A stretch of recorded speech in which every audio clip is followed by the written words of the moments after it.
Allô, allô! Bon mercredi! J'espère que vous allez bien.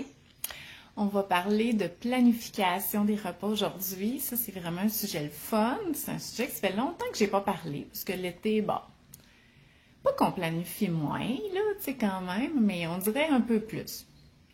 Mais, vous savez, l'été, on planifie moins souvent, mais on mange pareil. Fait que, tu sais, on n'est pas obligé de planifier pour manger nos 3 repas par jour.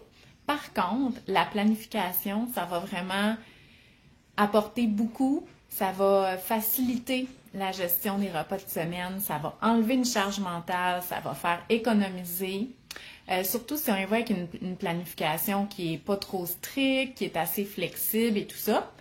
Et aujourd'hui, je vais vous montrer, en tout cas, je vais essayer de vous expliquer comment on peut planifier avec qu'est-ce qu'on a dans le garde-manger. OK? Donc, vous savez, c'est le sujet de mon livre de recettes. Donc, c'est un livre principalement de recettes. Donc, pour vous donner des idées de quoi faire avec les ingrédients qu'on a habituellement à la maison.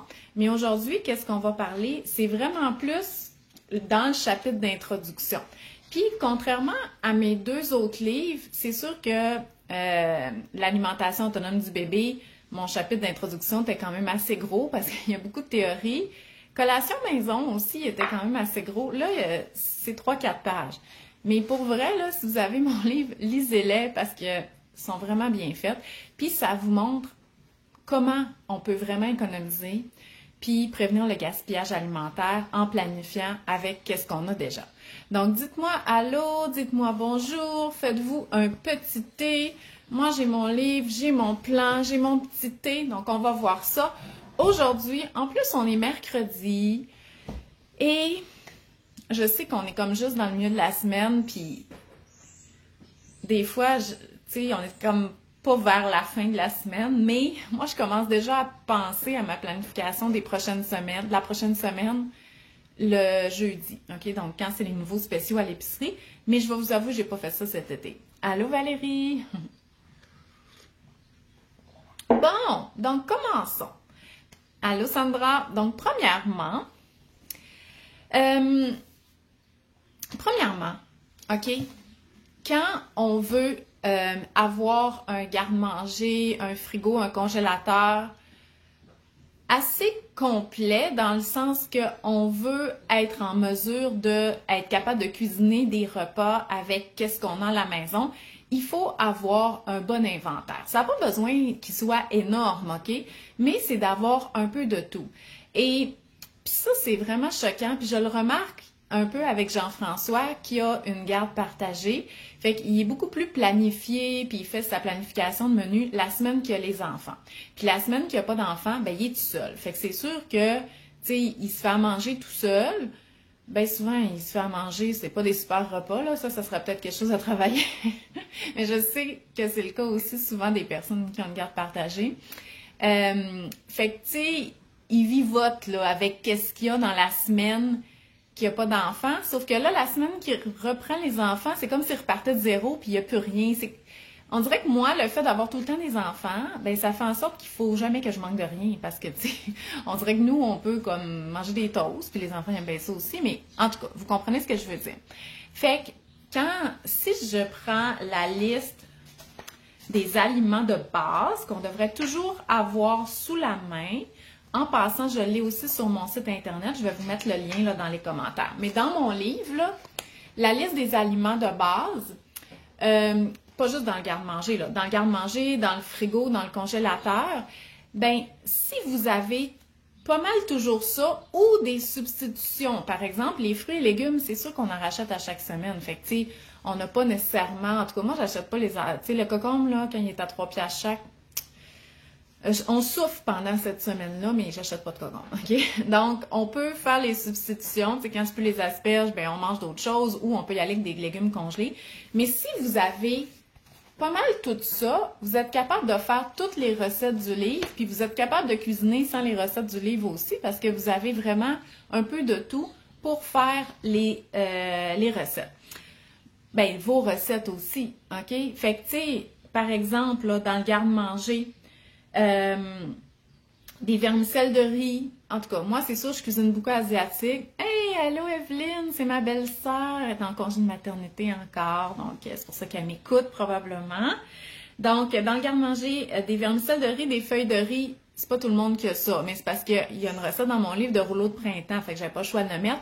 Mais pour vrai, moi, un rouleau de printemps, c'est mon dépanneur, parce qu'on peut rouler un peu n'importe quoi. Fait qu'il nous reste de la viande à fondu, il nous reste du poulet cuit, on a des œufs, on peut faire un rouleau avec des légumes et tout ça.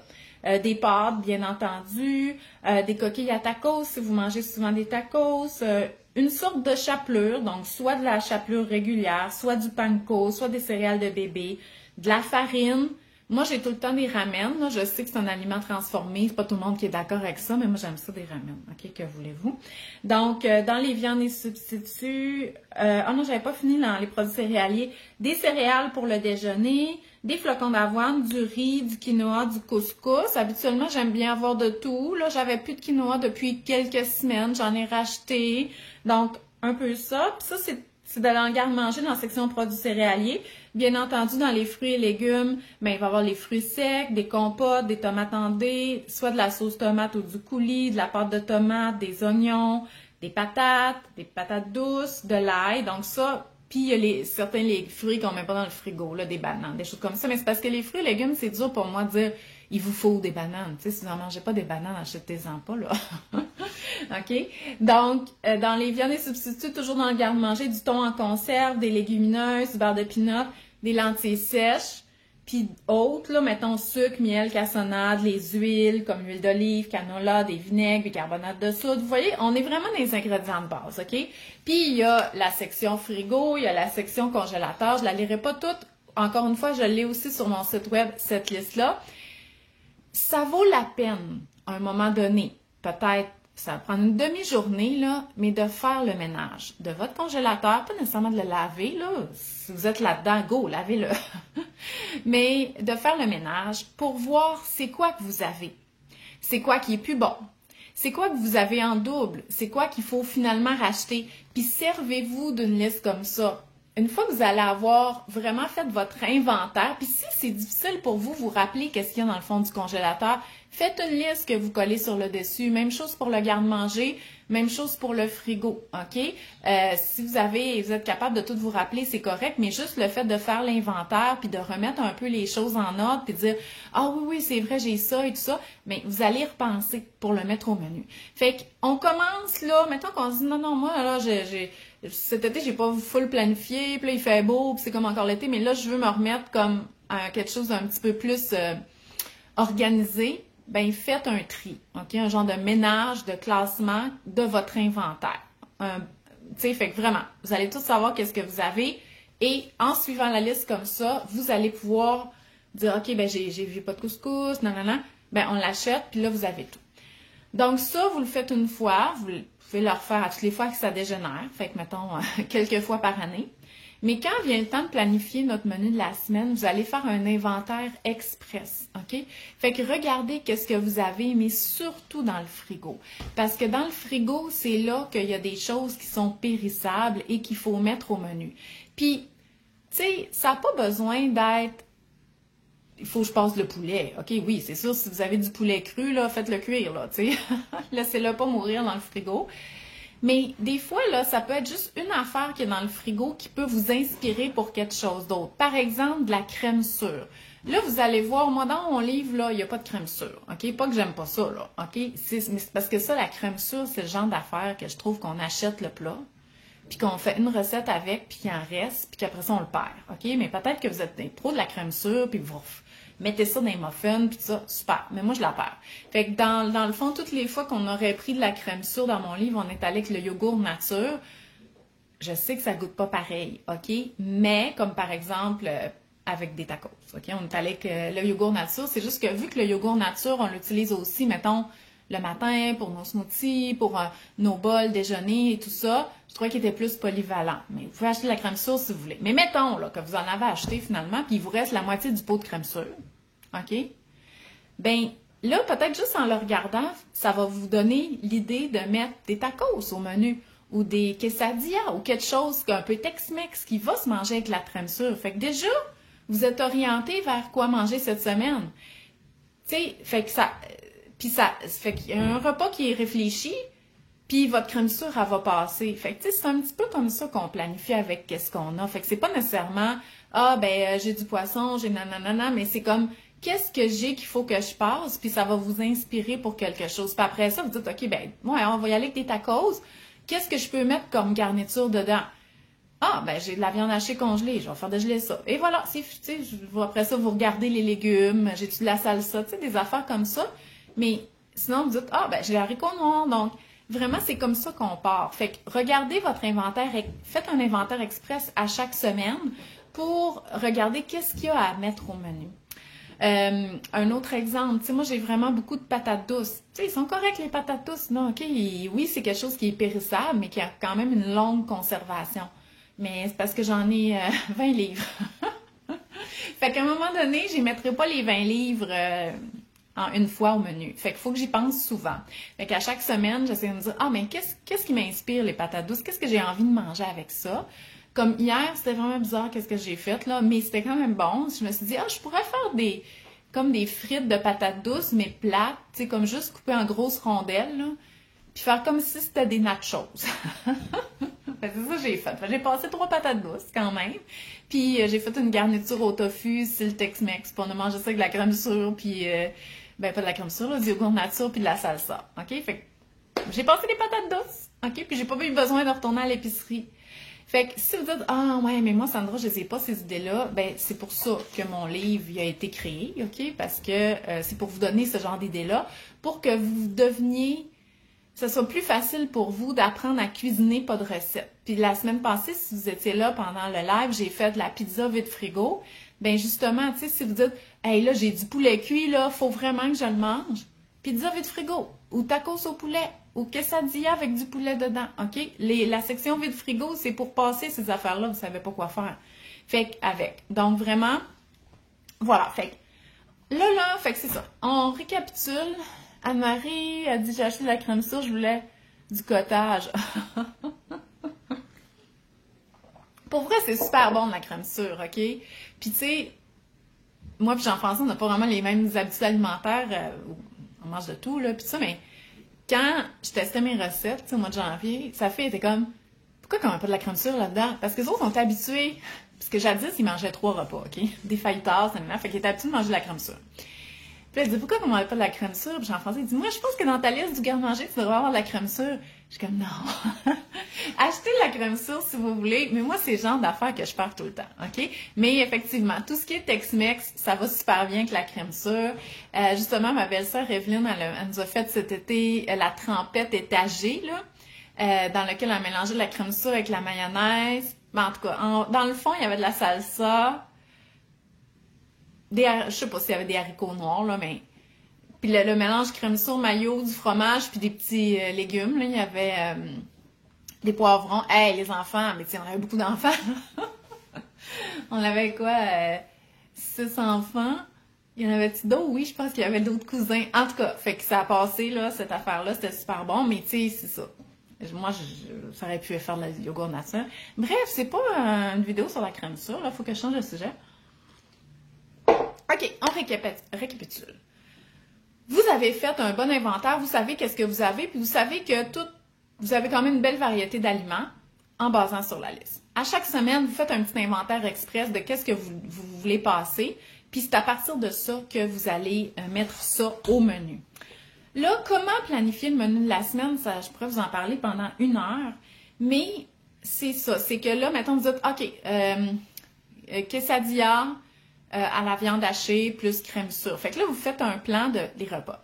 Mais qu'est-ce qui est dur quand on planifie le menu de la semaine? C'est quand on a tout ça d'opportunités. Quand l'infini est possible. OK? Quand on se dit qu'est-ce que ça me tente de manger cette semaine, puis qu'il n'y a pas de suggestion, là. C'est comme si tout est possible.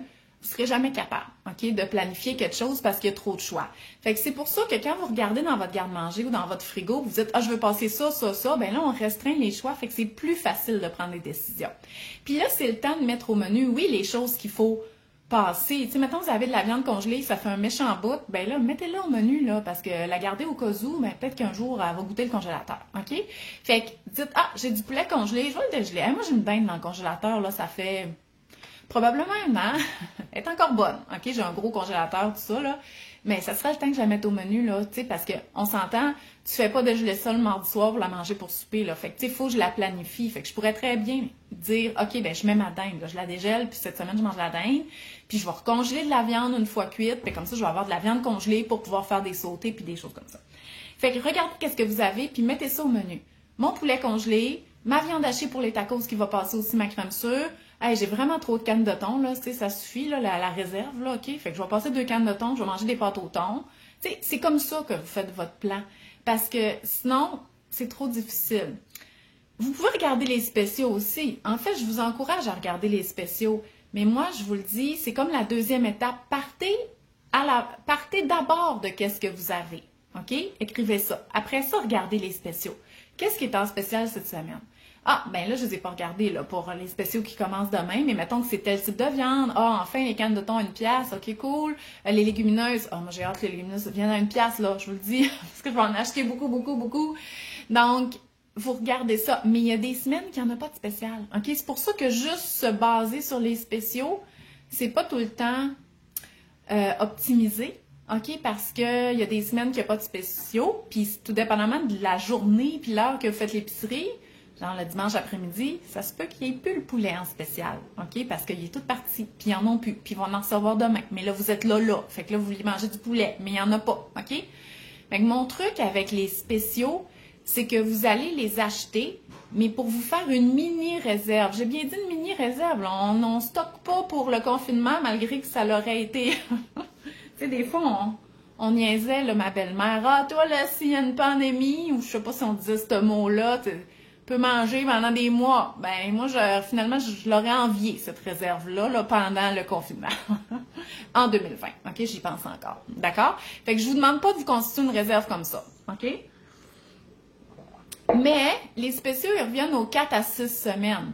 Fait que le fromage, là, les briques de Petit Québec, quand ils sont en spécial, tu sais, ça dure plusieurs mois, puis, fait que, tu sais, mettons que vous en mangez 1 ou 2 briques par semaine, ben vous pourriez en avoir tout le temps 6 briques à la maison, mais achetez juste en spécial. Fait que comme ça, la fois que vous voulez mettre de la lasagne au menu, puis qu'il n'y a pas de fromage en spécial, ben elle va pas vous coûter un bras la lasagne, elle va vous coûter pas cher parce que vous aviez acheté le fromage en spécial. Puis là, tu sais, je parlais rarement du Costco parce que je n'étais pas membre. Là, maintenant, je suis membre. Fait que, tu sais, le Costco, c'est déjà moins cher, mais il y a encore moins cher que le Costco. Il y a le Costco quand c'est en spécial. OK? Fait que quand les céréales, il y a 4$ de rabais ou 3$ de rabais sur une type que vous aimez, ben, tu sais, vous pouvez bien en acheter 2 paquets comme ça. Tu sais, vous comprenez? Fait que les spéciaux, utilisez-les pour vous faire une mini réserve que vous allez être capable de passer dans 2 mois. D'ici 2 mois, là, il n'y en a plus de ça. Mais probablement que vous allez avoir eu le temps d'en racheter un petit peu pour tout le temps maintenir une bonne petite réserve d'aliments spéciaux. OK? Fait que, dans le fond, vous planifiez vos repas avec qu'est-ce que vous avez. Mais qu'est-ce que vous avez? Vous l'avez acheté en spécial les semaines d'avant. Fait que c'est comme ça qu'on est capable de beaucoup économiser. Donc là, vous vous asseyez, vous faites votre plan. Ah oui, il faut que je passe ça, ça, ça. Pour passer ça, je vais faire tel type de recette. Non, non, non. Des affaires faciles, justement, comme vide frigo et tout ça. Et quand vous faites votre liste d'épicerie, qu'est-ce que je dois acheter cette semaine? Bien, les ingrédients pour faire les recettes que vous avez mis au menu, il ne devrait pas en avoir 15, là. OK? Parce que vous êtes basé sur qu'est-ce que vous aviez en général. Fait qu'il ne devrait pas manquer tant d'ingrédients, surtout si vous avez un garde-manger frigo congélateur bien rempli, comme c'est suggéré dans la liste des aliments de base. OK? Fait que ça se peut que, là, vous vouliez faire quelque chose, il vous manque de la pâte de tomate. OK? Ça se peut. Normalement, on devrait en avoir, mais tu sais, des fois, il n'y en a plus. OK? Fait que là, vous pourrez écrire, ah, ben, tu sais, finalement, dans toute ma recette, il me manque juste de la pâte de tomate. C'est pas bien cher, là. OK? Fait que vous écrivez sur votre liste les ingrédients manquants pour la recette. Encore une fois, s'il en manque 15, parce que vous ne cuisinez pas avec ce que vous avez dans le garde-manger. Fait qu'essayez, il ne devrait pas en avoir tant que ça. Vous mettez sur votre liste d'épicerie les choses en spécial, que vous voulez construire une mini réserve. Puis tu sais, c'est pas beaucoup, c'est pas tant que ça. Tu sais, mettons, moi, là, quand la viande est en spécial, moi, je l'achète chez Pasquier versus le Costco, parce que les formats Costco sont trop gros. Puis il faut que je les divise rendus à la maison, puis ça me tente pas de faire ça. Alors que chez Pasquier, le format convient à ma famille. Fait que je n'achète genre 2 paquets, je les congèle. Fait que là, je fais déjà le paquet au complet. Puis je sais que c'est pas le top congélation, là, le paquet qui sont emballés dans l'épicerie. Mais moi, je le passe pas si longtemps que ça, fait que ça fait le job. OK, moi, je me complique pas la vie, je regarde qu'est-ce qui fonctionne pour moi. Fait que mettons que les poitrines de poulet et les hauts de cuisse sont tout en spécial en même temps chez Pasquier. Sont en spécial à 4,99 la livre. C'est pas le meilleur spécial au monde, mais c'est quand même correct. Puis en plus, là-bas, la viande est vraiment belle. OK? Ben, j'achète 2 paquets de poitrine puis 2 paquets d'eau de cuisse. Puis j'ai le temps d'y passer, vu qu'on mange aussi du tofu, du thon, des légumineuses, des œufs. J'ai le temps d'y passer avant qu'ils reviennent en spécial. Fait que vous voyez, c'est juste une mini réserve. OK? Fait que sur votre liste d'épicerie, les ingrédients manquants pour votre recette, les aliments spéciaux que vous voulez faire une mini réserve, puis le frais. Parce que le frais, il faut le renouveler à chaque semaine. Spécial, pas spécial, là. OK? Les produits laitiers, le pain, si vous n'en achetez pas en grande quantité comme moi à l'entrepôt de pain tout congelé. Puis les fruits et légumes. OK? Fait que ça, on s'en sort pas, là, à chaque semaine, 10 jours. Faut faire le plein. OK? Parce que c'est ça qu'on passe parce que c'est frais. Puis votre liste, c'est juste ça. OK? C'est vraiment juste ça. Puis la semaine passée, j'ai ma collègue Alison que je connais depuis longtemps, là, elle était en stage avec moi quand je travaillais à l'hôpital. Quand j'étais enceinte de Gilbert. Elle a reçu mon livre, puis elle a tellement fait un bon résumé. Elle dit, tu sais, moi, avant, là, j'aimais ça, là, essayer plein de nouvelles recettes dans la semaine, puis je sortais mes livres quand je planifiais mes menus, puis tout ça. Mais là, elle a un nouvel emploi à Montréal, fait qu'elle a beaucoup de transport à faire. Fait que là, elle est vraiment pognée dans... un peu le rush, là, que la plupart des parents y vivent. Tu sais, on arrive, il faut manger, faut que c'est pas compliqué, puis tout ça. Puis là, finalement, la recette qui avait l'air si bonne quand j'ai fait ma planification est trop longue, puis il manque des ingrédients et tout ça. Puis elle me dit, tu sais, même si je sais cuisiner, mon livre ou cette façon-là de faire, c'est tellement salvateur dans le sens que c'est comme ça diminue la pression, faut manger, j'ai des bons ingrédients, fait que je cuisine quelque chose de maison avec, mais c'est pas compliqué. Tu sais, pour vrai, là, puis moi aussi, j'aime ça cuisiner puis essayer des nouvelles recettes. Puis en plus, je suis même pas dans le rush. OK, moi, je commence à cuisiner mon souper à 3h30, relax, je fais d'autres choses en même temps, puis tout ça. Puis quand même, la semaine, je mange des recettes de semaine. OK, il n'y a rien de fancy. Oui, il y a beaucoup de légumes parce que j'aime ça. Fait que visuellement, c'est beau parce que c'est coloré, mais tu sais, il n'y a aucune technique culinaire là-dedans, là. OK, c'est vraiment, on mange. OK? Alors que les recettes que je veux essayer, puis tu sais, mettons, tu sais, une fois, ben je les garde pour des dates ou des soirées spéciales. Je me rappelle une fois qu'on a fait des crab cakes, là, tu sais, enlever les pâtes de crabe, tu sais, en tout cas.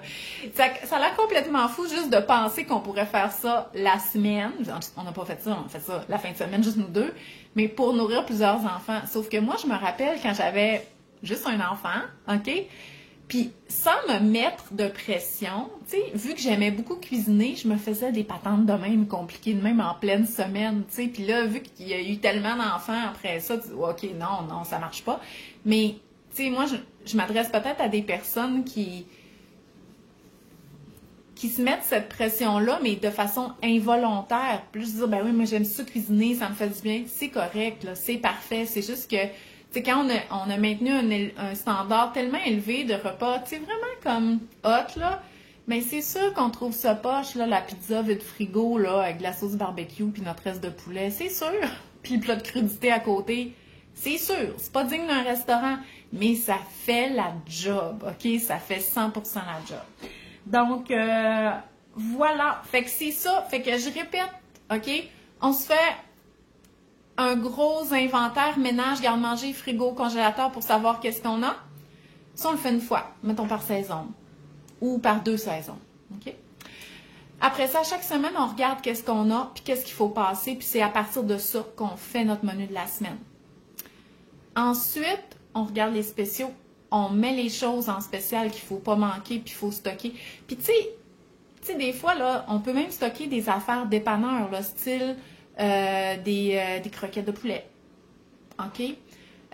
Des repas, tu sais, chez Costco, il y a beaucoup d'affaires toutes faites, là, comme c'est des pâtes, des choses comme ça. Mais tu sais, quand il y a 4 de rabais, là, on peut acheter ça et dire, ah, ben garde ça, ça va être pour dépanner, puis tout ça. Mais si on planifie les repas, ils finissent jamais par dépanner parce que c'est rare qu'on les met au menu. Mais là, mettez-les au menu. La journée, là, qu'il y a une pratique de soccer assez tôt, là, sortez-les les croquettes, OK? Avec un plat de crudité, puis ça fait le job. OK? Je ne dis pas de manger ça 3 fois par semaine, là. OK? Mais c'est comme ça qu'on fait des économies. On achète en spécial, puis après ça, on les met au menu. Fait que quand on fait notre liste d'épicerie, les ingrédients qui manquent à la recette, ils ne devraient pas en manquer tant que ça. On remplace ce qui manque. Là, si vous n'avez plus de flocons d'avoine, ben, il faut en avoir, là, parce que sinon, vous ne serez pas capable de faire des biscuits pendant le souper, là, parce que c'est pas long, là, faire des biscuits à l'avoine. Sur la liste, on écrit le frais qu'il faut renouveler à chaque semaine. Et voilà, c'est tout. Ça, vous allez faire votre épicerie, vous la faites en ligne. Et vous êtes correct pour toute la semaine. Et même pour vous dépanner la fin de semaine, les midis, ces choses-là. C'est la meilleure façon d'économiser puis d'éviter le gaspillage. Puis c'est du vrai gaspillage. Voyons. On haït le gaspillage, OK? Puis la vraie façon d'éviter le gaspillage, c'est vraiment d'utiliser ce qu'on a acheté, OK?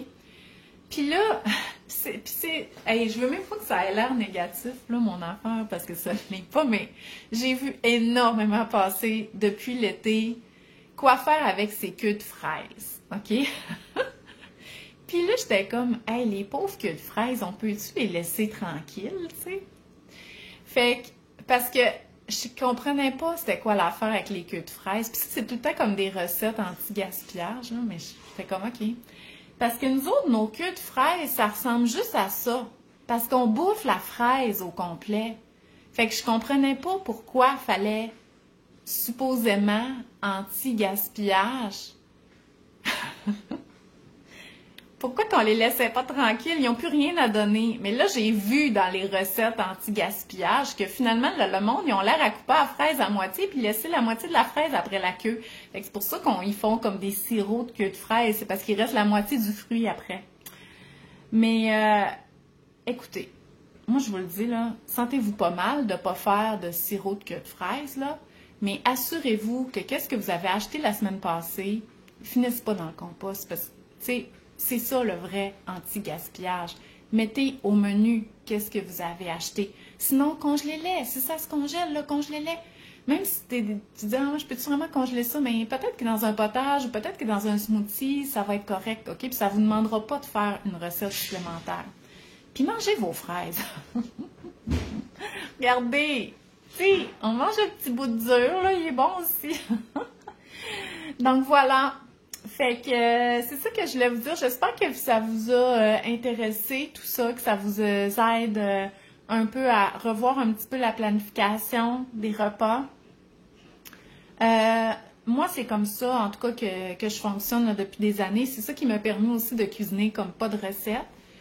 Des fois, je me dis, OK, là, je vais vous avouer, là, depuis la rentrée, là, mais tu sais, c'est beaucoup de choses en même temps, là, la rentrée. Maintenant, moi, j'en ai 2 secondaires. En plus, on est en rénovation du sous-sol, donc là, je suis comme encore en mode été, fait qu'on mange beaucoup de sandwich, tu sais, avec des viandes froides le midi. C'est pas mon standard, OK? J'aimerais ça, tu sais, comme faire mes salades de pâtes pour les lunchs, puis recommencer à faire des potages pour les dîners, mais là, on dirait que je suis pas là. Tu sais, je suis vraiment, tu sais, fait 30 degrés, là, fait que j'étais encore dans le prolongement de l'été, ça va venir, fait que, tu sais, je me mets pas de pression, là, je prends ça relax et tout ça, mais moi aussi, je vais revenir à plus planifier. Mais tu sais, on mange quand même bien, mais c'est parce que moi, je suis tellement habituée de cuisiner avec mes affaires que j'ai pas besoin de dépendre d'une planification, même si c'est super aidant.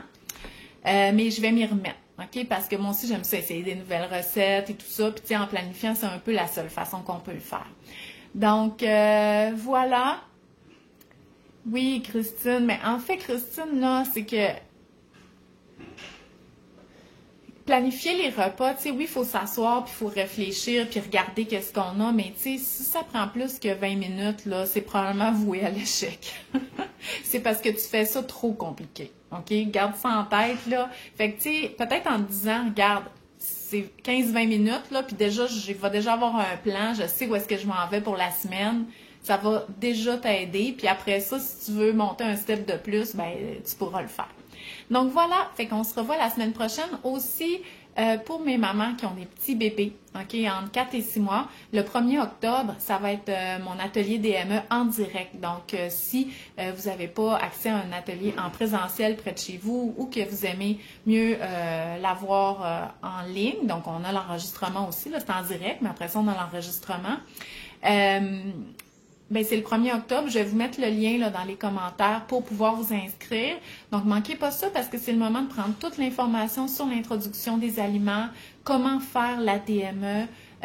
J'ai une approche vraiment adaptée au bébé, là, pas du tout rigide, pas du tout antipurée. Puis on voit vraiment toutes les recommandations, les aliments riches en fer, l'introduction des allergènes, le pratico-pratique, comment déjà intégrer bébé au partage des repas ou créer un environnement alimentaire qui est favorable à tout ça. Donc, c'est vraiment un atelier, c'est super complet dans le pratico-pratique, mais souvent les gens me disent que ça leur... C'est comme si ça les met dans un mood ou un mindset par rapport à l'alimentation en général, parce que, tu sais, c'est le début de ça, là, pour bébé, là, tu sais. Fait que c'est très apprécié. En tout cas, fait que si jamais ça vous parle parce que vous avez un bébé en âge de débuter les solides, je vais vous mettre le lien. Puis sinon, ben on se revoit la semaine prochaine. Bye bye!